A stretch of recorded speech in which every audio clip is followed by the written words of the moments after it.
안녕하세요. 서울 근교에 살고 있는 30대 후반을 향해 가고 있는 주부입니다. 하는 짓거리가 사기꾼과 다름이 없는 저의 시누이 때문에 사연을 쓰게 되었는데요. 얼마나 염치도 양심도 없는 짓을 했는지 한번 들어보실래요? 남편과 전 결혼한 지 3년이 넘어가고 있는 평범한 부부였습니다. 신혼 초엔 서로 다름을 인정하지 못해서 싸우기도 참 많이 싸웠는데 포기할 건 포기하고 서로의 생각을 존중하기 시작하니 더는 싸울 일이 없었고 요즘은 언제 다투었나 한참을 생각해봐야 할 만큼 사이좋게 잘 지내고 있어요. 아직 자녀는 없었고 슬슬 가져볼까나 하고 계획만 세우는 중이었어요. 그러던 와중 암 투병을 하시던 아버님이 결국 유명을 달리하셨고 혼자가 되신 어머님이 정신적으로 좀 이상해지기 시작했어요. 아들, 나 오늘따라 네 아빠가 생각나서 그러는데 집에 와서 자고 가면 안 되겠니? 아들, 나 너무 울어서 그런지 밥이 안 넘어가. 퇴근하면서 죽 좀 사다 줄 수 있겠어? 아들, 우리 아들이 너무 보고 싶어서 그런데 엄마 좀 보러 오면 안 될까? 아들을 봐야 하는 이유는 많았고 그것은 곧 집착이 되어버리더군요. 한동안은 어머님을 이해하려고 애썼습니다. 오죽하시겠어요? 한평생을 함께 산 반쪽이 세상을 떠나게 되었으니 그 허망함이 얼마나 크시겠어요. 아무리 오랜 투병으로 늘 마음의 준비를 하셨다고 한들 더는 세상에 없다는 사실에서 오는 충격과 허전함이 없어지지 않는다는 걸 잘 알기에 이해 또 이해하려고 했어요. 남편 역시 저와 비슷한 생각이었죠. 갑자기 집착에 가까운 모습을 보이는 어머님이 과하다고 생각은 하고 있지만 혹시라도 어머님마저 잘못될 수도 있다는 불안감에 한동안은 어머님 뜻에 맞춰드려야겠다고 하더군요. 저는 알겠다며 당신 편한 대로 하라고 했고요. 어머님의 과한 요구들은 계속되었고 이 상황도 충분히 힘이 드는데 어느 날부턴 시집간 시누이까지 보태기 시작하더군요. 아버님이 한창 아프셔서 고사리 손이라도 빌려야 할 정도로 손이 필요할 때는 코빼기도 내비치지 않던 시누이가 어느 순간부터 시댁 문지방에 닳도록 드나드는데 미칠 지경이더라고요. 딸이 엄마 보러 친정에 다니는데 왜 제가 미칠 지경이냐고요? 그냥 친정에 다니시는 거면 저도 대환영이었겠죠. 암요, 그렇고 말고요. 하지만 시누이는 하루가 멀다고 시댁을 오가며 저와 어머님 사이를 이간질하기 시작했고 그렇지 않아도 힘든 어머님의 비위 맞추기가 더욱 힘들어지고 있었어요. 간섭과 핀잔이 날이 가면 갈수록 심해진다 싶더니 어느 날은 임신 문제에도 입을 떼시더라고요. 그날도 어머님이 불러서 시댁으로 간 날이었는데 거실 중앙에 어머님과 시누이가 앉아 있더라고요. 어머님 옆에 찰싹 붙어 앉아있는 꼴을 보아하니 또 무슨 꼬투리를 잡아 어머님 입을 열게 하나 싶었어요. 어머님, 저 왔어요. 형님도 계셨네요. 요즘 자주 오시네요. 그래서 불만이야 옳게? 꼭 내가 우리 집에 오는 게 불만인 것처럼 들린다. 아니요, 그럴 리가요. 그저 요즘 자주 뵙는 것 같아서 드린 말씀이에요. 그건 그렇고 어머님 무슨 일 있으세요? 급하게 오라고 하셔서 오는 내내 걱정되어서 혼났어요. 일은 무슨? 내가 물어볼 게 있어서 불렀어. 혹시 너희 요즘 피임은 잘하고 있니? 피임이라뇨? 아, 아기 소식이 없어서 그러세요? 그렇지 않아도 저희 이제 아기 가지려고 준비 중이에요. 조만간 좋은 소식 들려드릴 수 있도록 노력할게요. 대부분 시어머니 입에서 임신, 피임 이런 이야기가 나오면 당연히 그 다음 말은 손주를 기다리고 있다는 말 아닌가요? 저 역시 그렇다고 생각하고 노력한다고 말씀드린 것인데 제 말이 끝나기가 무섭게 생각지도 못한 말씀을 하시더라고요. 아니다. 노력하지 말란 말이야. 네? 그게 무슨 말씀이세요? 아기 가지지 말란 말씀이세요? 그래. 너 한동안은 임신할 생각하지 말고 피임 잘하라고 불렀어. 내가 임신하라고 할 때까진 절대로 임신할 생각도 하지 말려무나. 무슨 이딴 경우가 있는지 어이가 없더라고요. 남들은 아기를 안 낳는다고 해서 난리라는데 저흰 그 반대니 무어라 대꾸할 말도 생각나지 않더라고요. 그러는 와중에도 한 가지 확실한 건 이 문제는 어머님이 간섭할 문제가 아니라는 것이었어요. 죄송한데요, 어머님. 임신 문제는 저희 부부가 알아서 상의해서 결정할게요. 다른 것도 아니고 자녀 문제는 저희 부부 문제잖아요. 그럼 다른 할 말 없으시면 이만 가볼게요. 저도 하던 일 다 내팽개치고 온 거라 얼른 가봐야 해서요. 그럼 더 있어봤자 득될 것이 하나 없다는 저의 판단은 옳았고 전 빠르게 시댁을 벗어났어요. 아니, 도망쳤다는 말이 더 맞겠네요. 어머님과 시누이는 어떻게든 저를 붙잡아 놓고 본인들이 원하는 말이 나올 때까지 닥달할 눈치였고 전 뭐라고 하든 다 무시한 채 가방을 챙겨 나와버렸으니까요. 그렇게 무사히 도망친 저는 남편이 하는 음식점으로 향했고 점심시간이 지난 터라 다행히 홀에 사람이 거의 없더라고요. 갑작스럽게 등장한 저를 보고 놀란 남편은 무슨 일이냐며 뛰쳐나왔고 저는 방금 시댁에서 있었던 일을 알려주었어요. 여보, 갑자기 무슨 일이야? 회사는? 오늘 어머님이 급한 일이 있다고 부르셔서 반차 쓰고 나왔어. 어머니가? 갑자기 왜? 무슨 일 있으셔? 아니, 급하게 부르시길래 무슨 일인가 싶어서 갔더니 글쎄 뭐라고 하시는 줄 알아? 한동안은 임신할 생각도 하지 말라고 하시더라. 피임 잘하라고. 내가 참 듣고 있는데 어이가 없어서. 뭐라고? 그게 정말이야? 그래, 당신이 생각해도 그건 좀 아니지 않아? 아무리 어머님이라도 어떻게 임신 문제까지 간섭하실 수가 있어. 하물며 임신하지 말라니. 이게 말이 되는 상황이야? 내가 웬만하면 당신 가게까지 안 오려고 했는데 상황이 당신이 안 나서면 안 될 것 같아서 왔어. 글쎄 내가 그건 우리가 알아서 한다고 딱 자르고 나오려는데 원하시는 대답 들을 때까지 붙잡아두려고 그러시는지 형님이랑 어머님이랑 합심해서 잡고 안 놔주시더라니까. 그래서 겨우 뿌리치고 도망치다시피 해서 나왔어. 누나까지 있었단 말이야? 그래서 당신은 다친 데는 없어? 다친 데는 없어. 그나마 다행이네. 아니, 그나저나 도대체 왜 그러는 거야? 안 되겠다. 당장 가자. 이런 문제일수록 미루면 안 돼. 누나도 한 자리에 있을 때 단판을 지어야지. 저보다도 더 화가 난 남편은 저를 데리고 다시 시댁으로 향했고 시댁에 들어서니 시누이와 어머님이 하하호호 이야기를 나누고 계시더라고요. 이내 화가 잔뜩 난 남편과 저를 발견하시곤 표정을 싹 바꾸시긴 했지만요. 그새 가서 일렀어 옳게? 빠르기도 하지. 넌 엄마한테 그게 무슨 표정이야? 얼른 표정 관리하지 못해? 누나는 일단 빠지지 그래. 조용하고 기다리고 있으면 누나 차례 될 테니까 할 말 있으면 그때 해. 단호한 남편의 말에 시누이는 약간 겁을 먹은 듯 입을 다물었고 그런 모습을 지켜보던 어머님이 나서시더군요. 왜? 이 엄마한테 따지기라도 하려고? 아니, 그저 의견을 말하러 왔어. 이 사람한테 이야기는 대충 들었는데 임신하지 말라고 했다며? 그게 시어머니가 한 말이야? 그리고 그런 문제까지 왜 엄마가 이래라 저래라 해.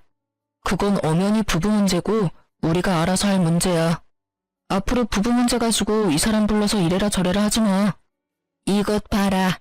집안에 여자가 잘못 들어오니 내가 별꼴을 다 본다니까. 부부 문제? 너희끼리 알아서 할 문제야? 그게 왜 부부 문제야? 새로운 가족이 탄생하는 건데 우리 모두의 문제지. 넌 꼭 이런 사소한 것까지 네 남편한테 일러 바쳐야 했어? 그냥 내 하고 시키는 대로 했으면 얼마나 좋아. 내가 다 생각이 있어서 그런 건데 꼭 이렇게 집안에 분란을 만들어야지 속이 편하니? 저 물건 하나 때문에 이게 질서가 다 무너지는구나. 집안 꼴 잘 돌아간다. 잘 돌아가. 본인이 과했다는 생각 따위는 전혀 할 생각도 없으신 어머님은 급기야 저와 남편에게 곡소리를 하시며 따지기 시작하셨고 옆에서 차례를 기다리던 시누이 역시 지금이다 싶었는지 되지도 않는 이유로 저한테 트집을 잡더라고요. 엄마, 너무 속상해하지 마. 내가 있잖아. 응? 옳게, 좋게 넘어갈 수 있는 상황을 이렇게까지 만들어 놓으니까 속 편해? 엄마 말대로 그냥 네 하고 넘어갔으면 되는 문제를 굳이 이렇게 키워서 부모와 자식 간에 싸움 붙여놓으니까 만족스럽냐고. 두 사람의 반응을 보고 있던 남편은 도무지 대화가 통할 사람들이 아니란 걸 느꼈는지 제 손을 꽉 잡고 화를 내더군요. 말도 안 되는 소리들 좀 하지 마. 그게 왜 이 사람 탓이야? 애초에 이 사람 불러서 그런 말 한 사람들이 제정신이 아닌 거지. 괜히 엄한 사람 죄인으로 몰지 말고 본인들 반성부터 좀 해. 그리고 누나도 며느리면서 어떻게 그따위로 말을 할 수가 있어? 아무리 생각해도 이해가 안 된다, 정말. 어쨌든 우린 갈 테니까 앞으로 이런 일로 나나 이 사람이나 집으로 부르지 마. 알겠어? 언성을 높이며 한바탕 쏟아낸 남편은 저를 데리고 그대로 밖으로 나가버렸어요. 그래도 화가 풀리지 않는 것인지 저를 보며 이렇게 말하더군요. 자기야, 앞으로 우리 최소한의 도리만 하면서 살자. 아버지 돌아가시고 혼자 둔 엄마가 걱정되어서 반 요구도 다 들어줬더니 엄마가 그래도 된다고 생각하는 것 같아. 그러니까 앞으로는 당신도 잘하려고 애쓸 필요 없어. 그렇지 않아도 집안일 하랴 회사일 하랴 힘들 텐데 괜한 스트레스 더하지 말란 말이야. 알겠지? 알겠어. 알겠으니까 그만 화 좀 풀어. 말은 이렇게 했지만 저는 몰라도 남편이 자식으로서 최소한의 도리만 한다는 것은 쉬운 일이 아니더군요. 남편은 예전보단 현저히 줄긴 했지만 아예 발길을 끊지는 못하고 가끔 찾아뵙는 듯 했어요. 충분히 이해할 수 있는 남편의 행동이기에 전 별다른 말을 하지 않았죠. 저라도 시댁에 불러다니지 않아도 되는 그 상황에 만족하자 이렇게 생각했어요. 그러던 와중 전 임신을 하게 되었고 남편과 저는 그야말로 세상을 다 가진 것처럼 기뻐했어요. 혹시나 자연 임신이 힘들 만큼 늦은 것이면 어떡하나 싶었거든요. 하지만 임신 준비를 시작한 지 반년도 되지 않아 임신이 성공하니 상상 이상으로 기쁘더라고요. 하지만 그렇게 기쁜 마음도 잠시 시댁에 알려야 하나 말아야 하나 고민이 되더라고요. 어머님이 그간 보이셨던 모습을 보면 조금이라도 늦게 말씀드려야 한다 싶다가도 그래도 집안의 경사와도 같은 기쁜 일인데 하루라도 빨리 알려드려야 하는 것이 맞다 싶었으니까요. 제가 이런 생각들로 고민을 하고 있자 남편이 이렇게 말하더군요. 그러지 말고 그냥 말씀드려. 말은 그렇게 하셨어도 막상 손주 가졌다고 하면 기뻐해 주실 거야. 그러실까? 그럼 설마 임신했다는데 욕이라도 하겠어? 그렇겠지? 그래. 아직 찾아뵙고 싶지는 않고 전화로 말씀드려야겠다. 그래도 되지? 뭘 물어? 당신 편한 대로 하면 되지. 알아서 해. 전 남편 말을 믿어보기로 했고 용기를 내 전화로 임신 소식을 전했죠. 저의 임신 소식을 전해 들으신 어머님은 축하는커녕 다짜고짜 화를 내며 정신병에 가까운 억측을 주장하기 시작하더군요. 네가 웬일이냐? 그러고 가서 연락 한 통 없더니. 그게요 어머님, 저 임신했어요. 병원 가보니 4주 됐다고 하더라고요. 뭐? 임신? 너 정말 내 말이 우스웠니? 내가 한동안은 임신하지 말라고 했잖아. 아니, 어머님 그게 아니라요. 그런데 어머님, 제가 임신한 게 이렇게 혼날 일인가요? 전 도대체 이해가 되지 않아요. 분명 축하받아야 마땅한 일인데 왜 제가 혼나야 해요? 그걸 진짜 몰라서 묻는 게야? 네, 정말로 몰라서 그래요 어머님. 이유가 있다면 말씀 좀 해주세요.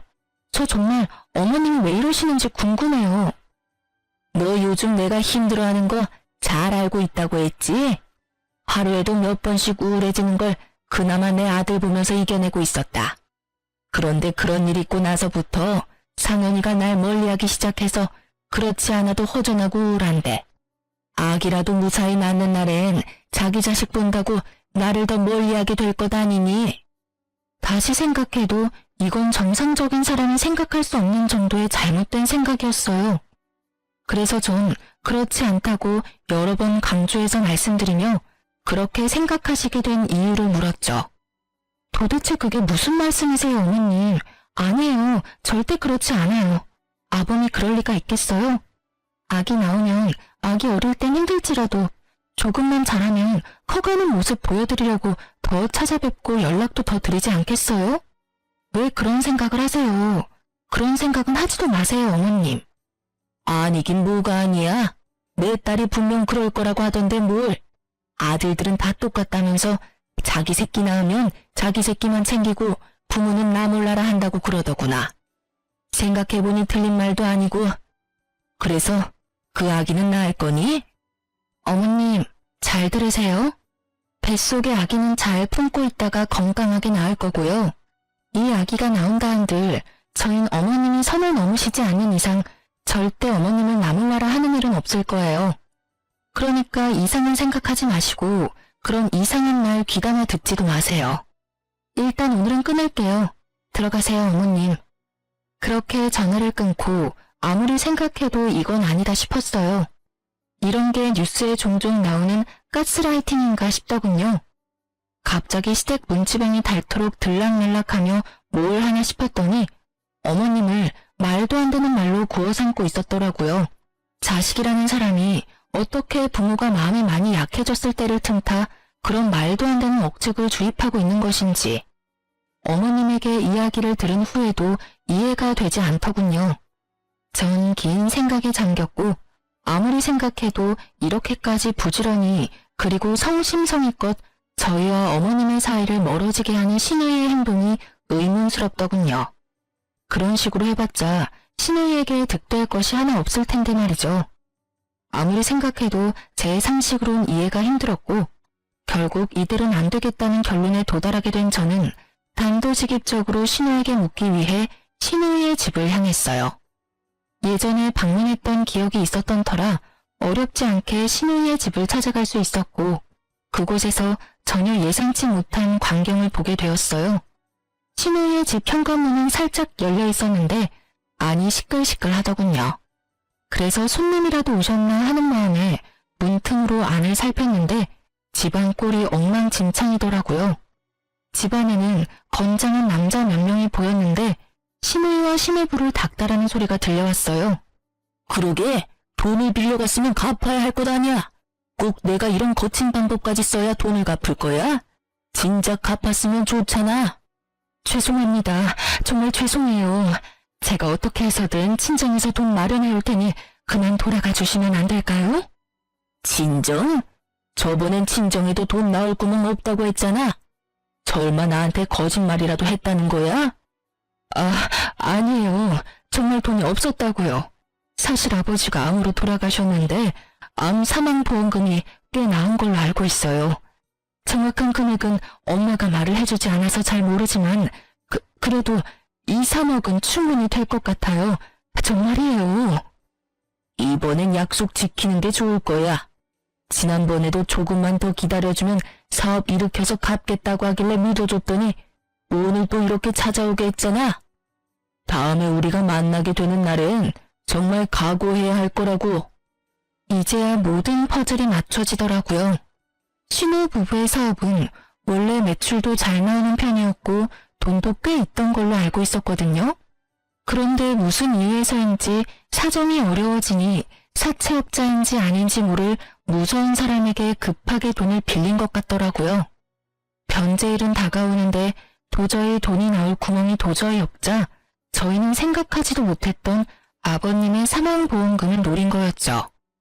그러면서도 혹여나 어머님께서 자신과는 달리 그간 효도라는 걸 했던 하나뿐인 아들에게 모든 재산을 주신다고 할까봐 저와 어머님 사이를 이간질해 왔던 것이죠.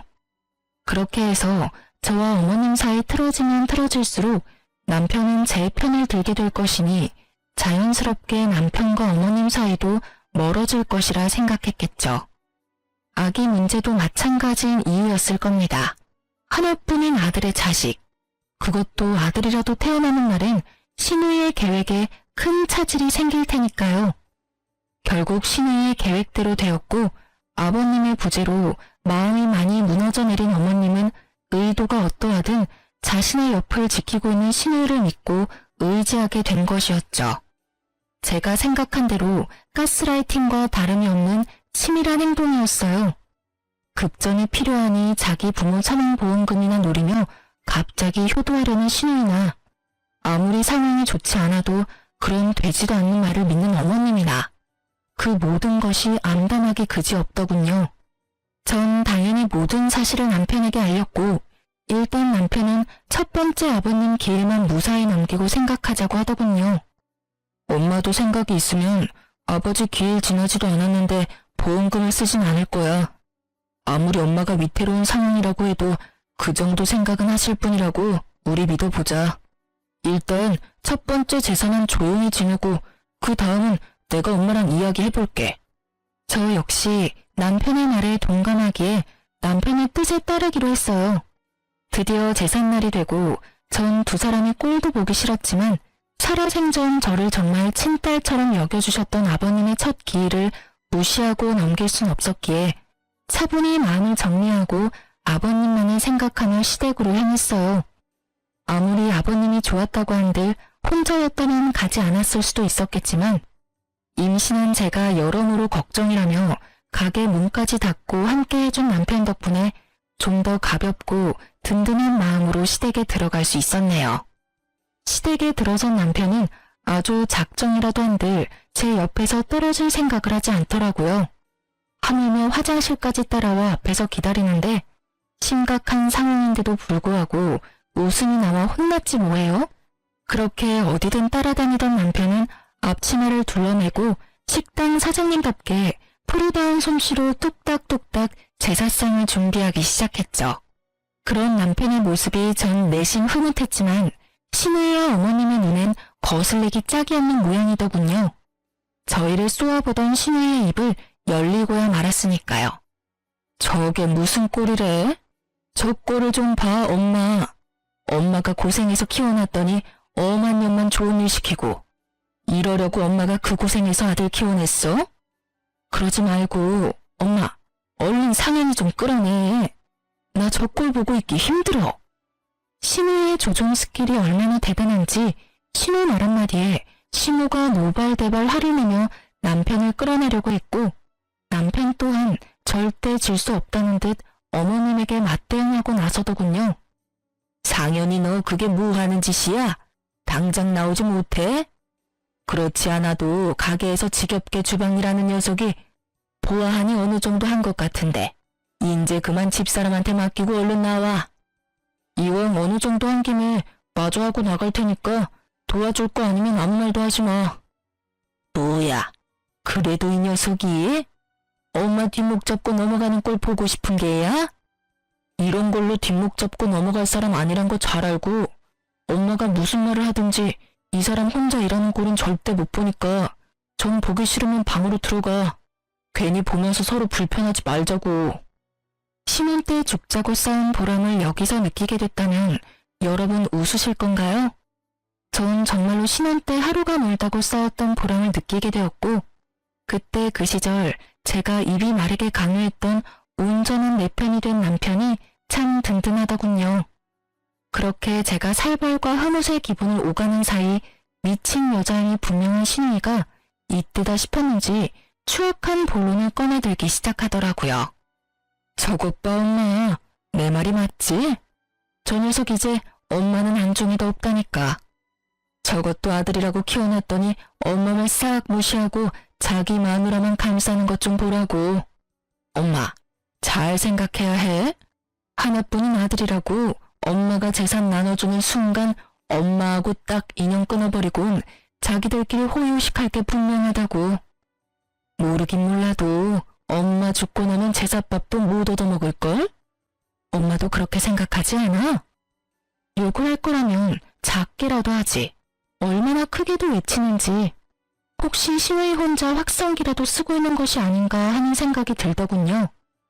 이제 밑밥도 잘 깔아둔 신우이는 급하긴 한지 다른 말도 아닌 아버님 첫 번째 기일날 준비한 말을 꺼내더군요.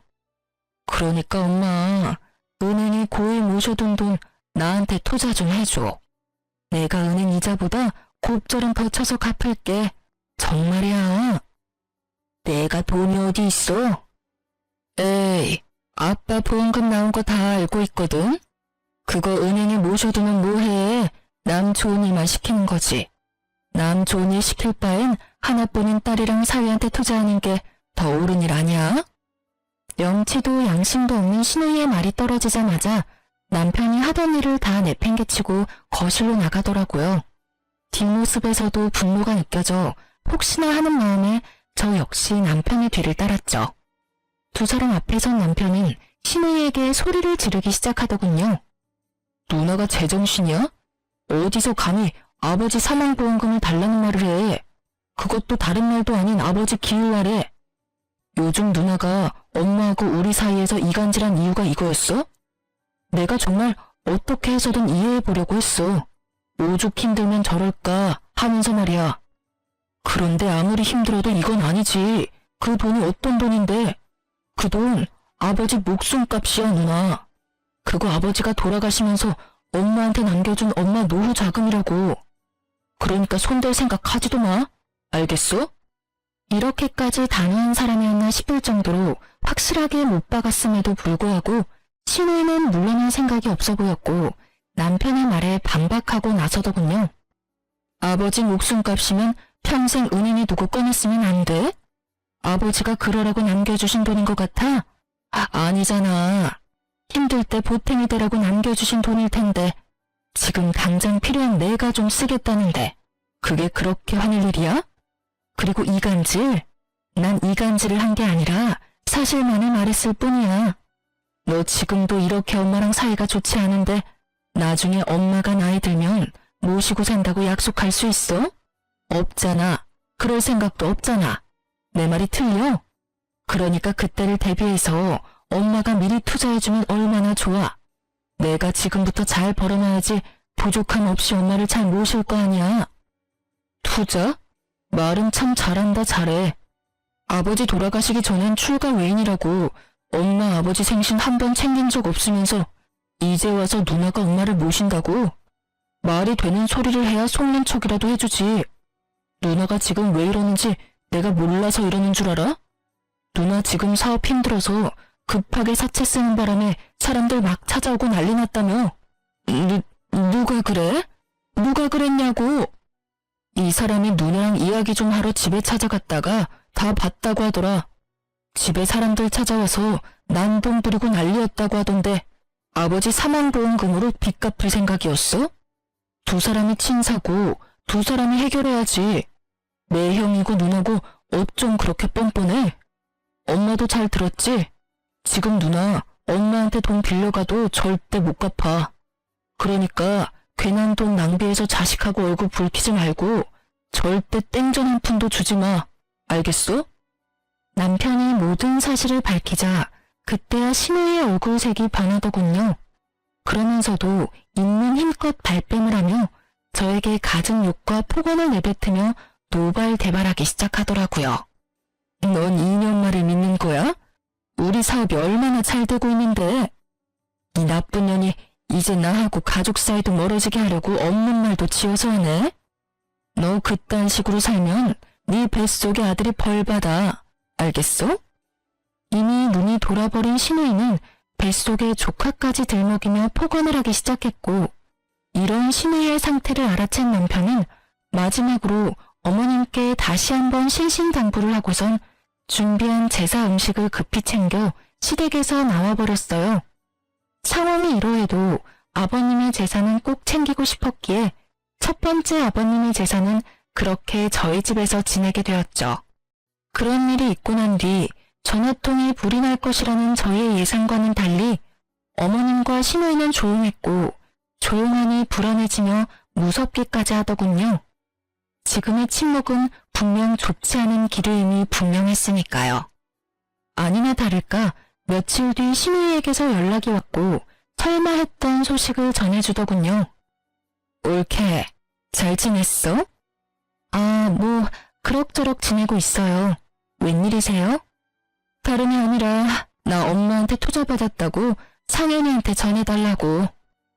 직접 전화하시지 왜 굳이 저한테 그걸 전해달라고 하세요? 올케도 궁금할 것 같기도 하고 안부도 궁금해서. 내 조카는 잘 크고 있지?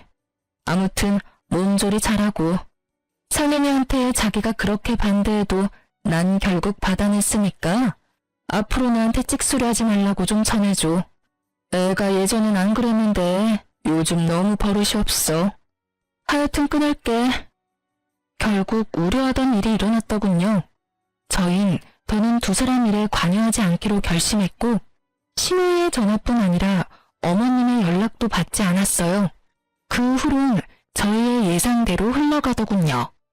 돈이 필요할 땐 하루가 멀다고 어머님을 찾아 시댁으로 가던 신우이는 돈을 받아 챙기자마자 시댁에 찾아가기는커녕 연락조차 노골적으로 피하기 시작했고 그럴수록 어머님의 집착은 커졌겠죠. 저희도 연락이 되지 않고 신우이도 연락이 되지 않자 결국 어머님은 죽는 신용까지 하시며 신우이를 불렀고 결국 어머님 댁에 몇 달 만에 간 신우이는 시모의 짐을 챙겨 저희 집에 데려다주며 이런 말을 하더군요. 어머 형님, 어머님, 연락도 없이 무슨 일이세요? 그 짐은 뭐예요? 보면 몰라? 엄마 짐이잖아.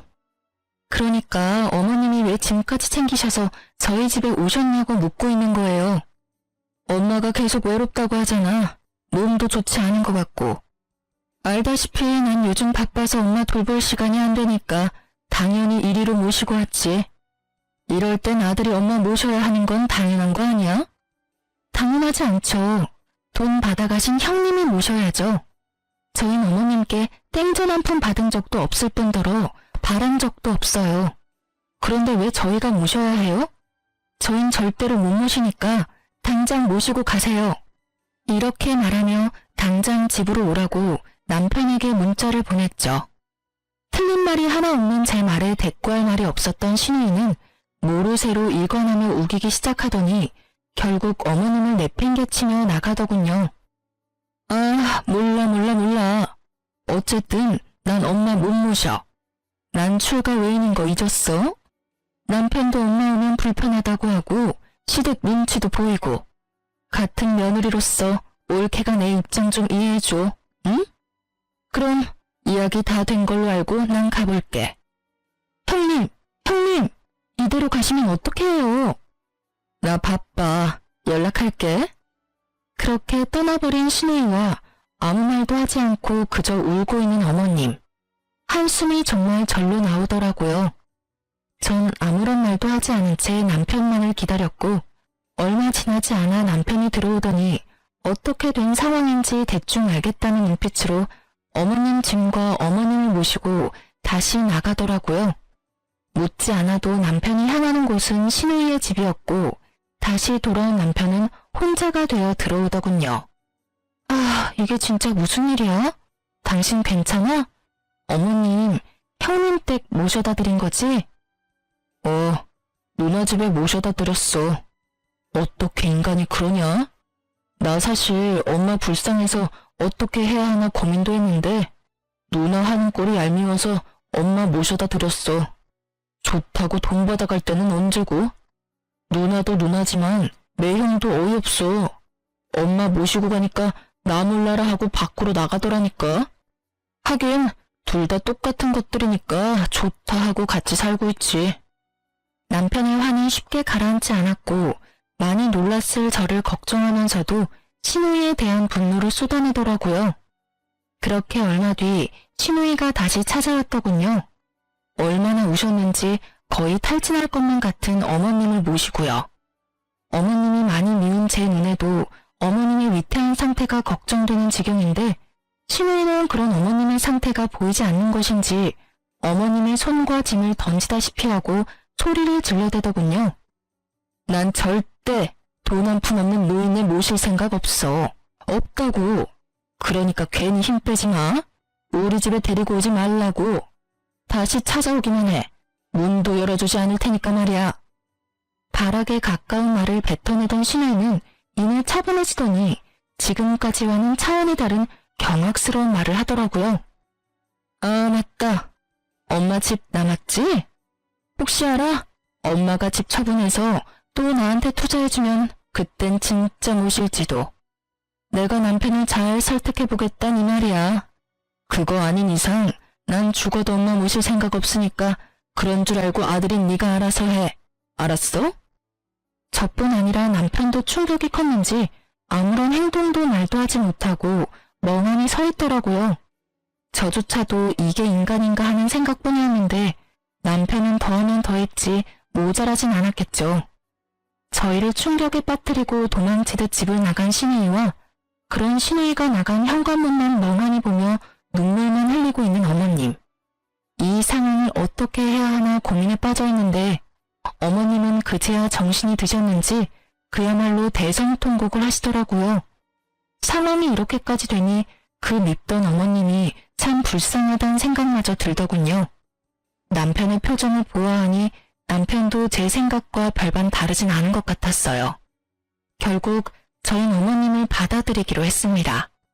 재산이 있든 없든 어쨌든 남편에겐 어머니였고 시누이의 입김이 있기 전까진 어머님도 꽤 괜찮은 사람이었으니까요. 저희는 어머님을 한 번 더 용서하고 이해해보기로 했던 것이었어요. 그냥 시댁으로 어머님을 모셔다 드리고 자주 왕래하며 지내는 방법도 있었지만 워낙 겪으신 일이 보통 일이 아니신지라 기력이 많이 떨어지셨더라고요. 혼자 계시게 했다간 정말 사람 잡겠다는 말이 나올 것만 같아 그냥 모시기로 했던 거죠. 이때까지만 해도 어머님을 완전히 용서했던 건 아니었기에 어쩔 수 없이 미운 마음이 있었어요. 하지만 불쌍하단 마음이 더 컸기에 어머님께 잘해드리려 애썼어요. 이때쯤 전 사실상 퇴사를 했던 터라 어머님과 보내는 시간도 많았죠. 온종일 멍하니 계신 어머님을 모시고 산책도 다니고 산책을 나가는 날엔 맛있는 것도 사 먹고 집으로 돌아오는 길엔 남편 가게에 들려 남편 일도 돕고 남편과 수다도 떨기도 했어요. 그렇게 한 달 조금 지났을까요? 처음엔 말씀도 거의 하지 않으시던 어머님이 점점 말씀도 많아지기 시작하시더니 어느 날엔 남편과 수다를 떨다가 환히 웃으시더라고요. 예전 어머님의 모습이었어요. 밝아지기 시작하신 어머님은 마음의 안정을 되찾으신 건지 집안일도 도와주시며 저에게 잘해주려 애쓰시더라고요. 그때쯤엔 어머님에 대한 미움도 거의 사라지고 이대로 쭉 살아도 괜찮겠다 싶더라고요. 그렇게 어머님과 함께 평화로운 일상을 보내던 어느 날, 잔뜩 굳은 표정의 어머님이 저에게 시누이를 불러달라고 하시더라고요. 자신의 전화는 받지 않는다면서요. 그래서 전 시누이에게 전화를 걸었고 제 전화 역시 받지 않아 오늘 당장 저희 집으로 오지 않는다면 형님네 집으로 찾아가서 나올 때까지 기다릴 거라고 문자를 남겼어요. 제 말이 통했는지 시누이는 얼마 지나지 않아 집으로 왔더라고요. 당당하다고 해야 할지 뻔뻔하다고 해야 할지 고개를 빳빳하게 쳐들고 들어오는데 제가 어머님을 대신해서 뺨 한 대 때려버리고 싶을 정도였어요. 하고 온 행색을 보니 빚도 잘 해결하고 사업도 어느 정도 되는 것 같더라고요. 하늘도 무심하단 생각이 들더군요. 저런 인간을 망하게 해야 할 텐데 하고요. 어쨌든 시누이는 어머님의 고갯짓에 따라 어머님의 앞에 앉았고 여전히 말하는 싸가지는 없더라고요. 바쁜 사람 왜 오라가라요? 할 말 있으면 문자로 하든가 하지. 아, 그래. 준비한 말이나 해봐. 시누이를 가만히 바라보던 어머님은 이내 결심이라도 하신 듯 저와 남편조차도 몰랐던 차용증을 꺼내며 시누이에게 보여주더라고요. 시누이의 얼굴은 새파랗게 질려갔고 어머님은 그제야 소파에 등을 기대시며 말문을 열었습니다. 너 이거 기억하지? 내가 너한테 얼빠진 짓거리 할 때 작성했던 거란다. 네가 직접 적고 도장까지 적었으니 내용은 잘 알고 있을 테지만 내가 중요한 부분만 다시 읽어주마. 을은 갑이 도움을 필요로 할 시엔 무슨 일이 있어도 응해야 하고 만약 이를 어길 시엔 일시불로 모든 금액을 상환해야 하며 또한 갑이 정신적 피해를 보았을 경우 그 피해 보상도 해야 한다. 이렇게 쓰인 글 밑에 네 이름이랑 네 도장도 찍혀 있는데 다시 한번 확인해 보려는? 아니, 그게... 엄마, 그걸 지금까지 가지고 있었어? 그래요. 어머님은 시누이에게 홀려 돈을 빌려주던 와중에도 혹시나 하는 상황에 대비해 구체적인 조항까지 넣으며 차용증을 작성하셨더라고요.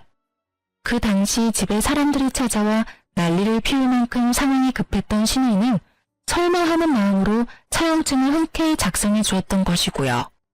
신우이가 어머님을 버릴 당시 어머님의 정신적 상태가 온전한 상태와는 거리가 멀었고 그렇기에 차용증 따위는 잊었을 거라 생각했던 신우이의 안일함이 불러온 결과였죠. 말까지 더듬어가며 아무 말이나 짓거리는 신우이와는 달리 어머님은 무섭도록 침착하게 말을 이어나가셨어요. 그럼 이게 내 노후 자금인데 잘 가지고 있었지. 딸아, 네 엄마가 아무리 정신이 나갔어도 할 건 다 했단다. 이거 이래봬도 작성한 날 공증까지 마친 차용증이고 며칠 전에 변호사도 만나서 상담해보니 차용증대로 실행 가능하다는 말도 들었지 뭐니. 그래서 하는 말인데 너 다시 돈 내놔야겠어. 그래도 네가 내 자식인데 일시불로 내놓으란 말은 하지 않으마. 그럴 필요까진 없고 다달이 갚아. 물론 이자까지 쳐서 갚아야 하는 건 알고 있지. 엄마, 내가 그럴 돈이 어디 있어. 나 요즘도 사실 힘들어.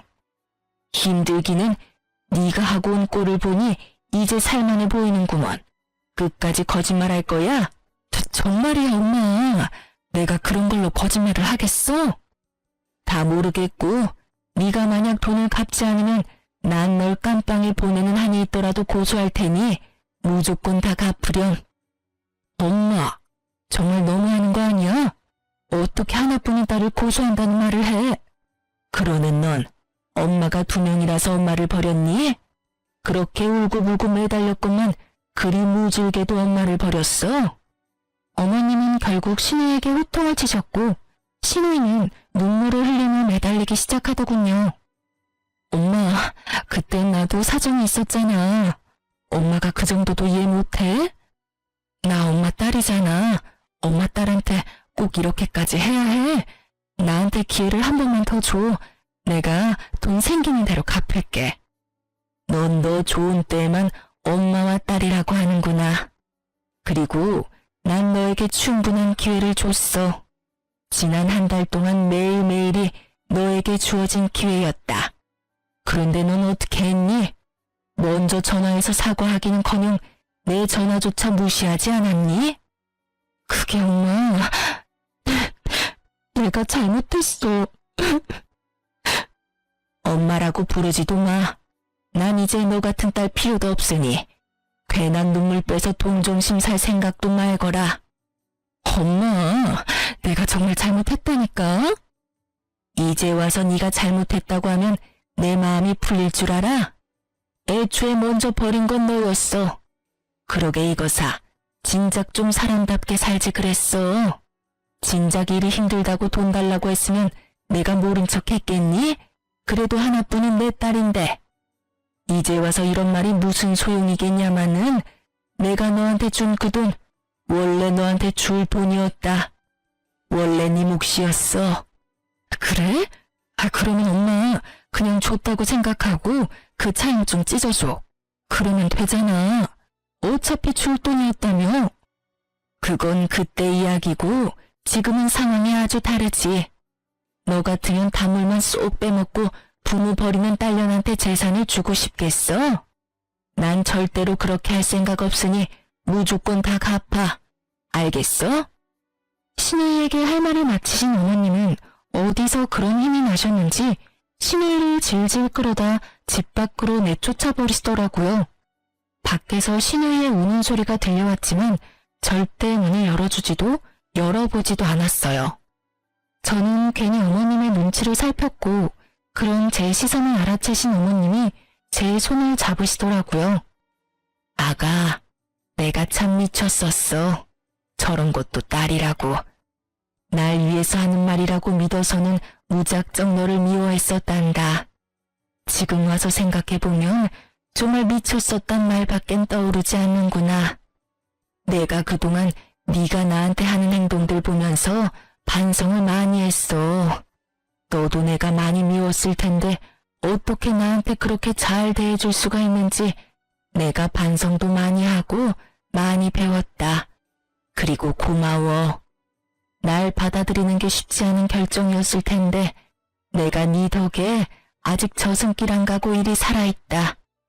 내가 앞으로 살면서 이 빚은 다 갚으마.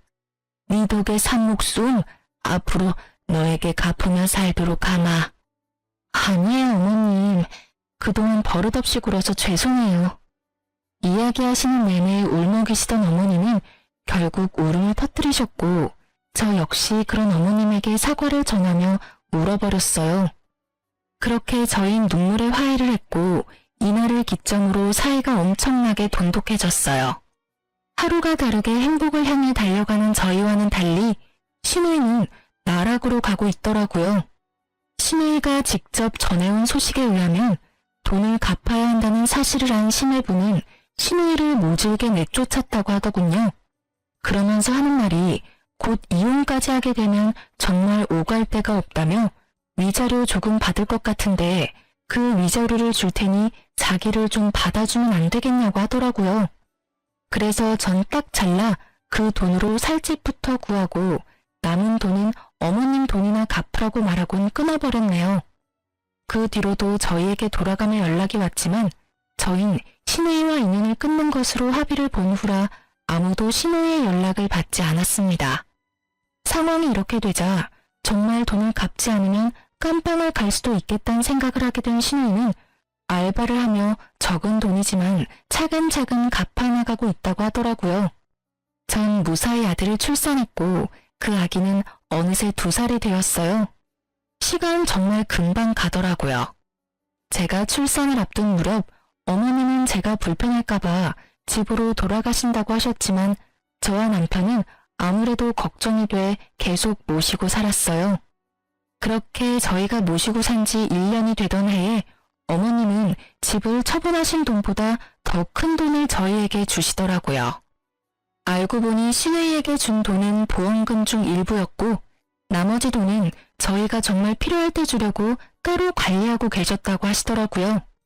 저희는 한사코 필요 없다고 이 돈으로 남은 노후 돈이나 펑펑 쓰시라고 했지만 어머님은 손주한테 남은 돈을 펑펑 쓰시겠다며 일단 집부터 옮기자고 하시더라고요. 사실 당시에 저희가 살던 집은 외곽 지역의 20년 넘은 낡은 아파트였거든요. 저희는 기쁜 마음으로 어머님의 돈을 받아 평수도 넓고 지은 지 얼마 되지 않은 신축 아파트로 이사를 하게 됐어요.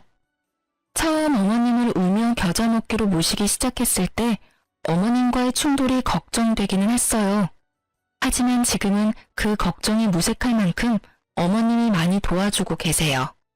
출산 후 힘든 것이 한두 가지가 아니었는데 옆에서 친정엄마보다도 절 더 살뜰히 챙겨주셨고 제가 산후 우울증이라도 올까 말동무도 잘해주시고요.